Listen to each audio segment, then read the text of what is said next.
And I come from a South Indian Karnataka family, which put a lot of pressure on me to be traditional, to live in one place, to get a typical job and not travel so much. And I had an auntie who died 2 years ago. She was very close to me.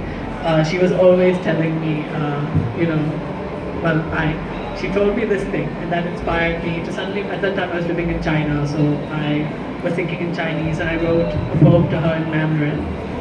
My grandma says, "Why do you travel so much? These places aren't your home. Come home." And this is my response. Kiran says, a bee too is born a place.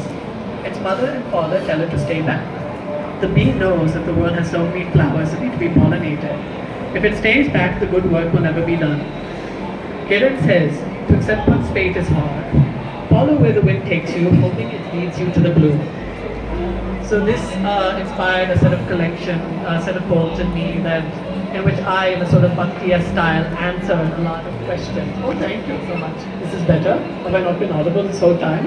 I've been audible now? Okay.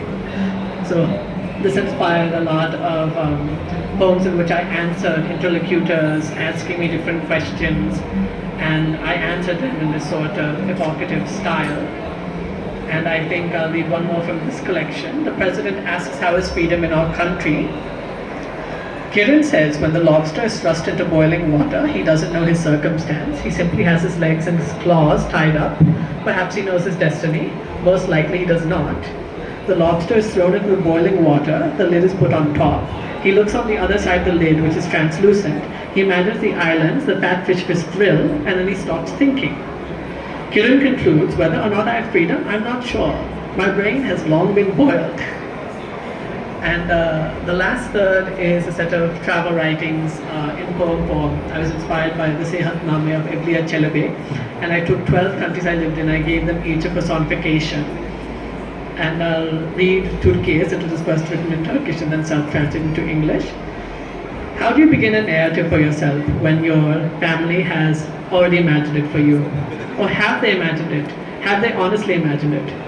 I would ask, but I too am afraid, because there's the person I want to be, or rather the person I must be. I know that this is the person I am. So I must always remain loud, vibrant, raucous when I can, but solemn, respectful, and fearful in front of others.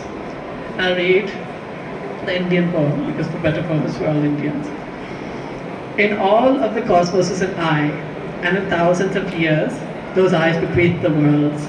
Millennials of culture, ways of seeing things, ways of perceiving the world, and it will always be foreigners to it. But there are certain lands in which will always be tied, and certain lands that show on each and every corner of its masses that we are foreigners to each other. No matter what classifications we create, we are foreigners. And we have to teach each other, humankind, for it, despite it, because of it, no matter what. Well, thank you.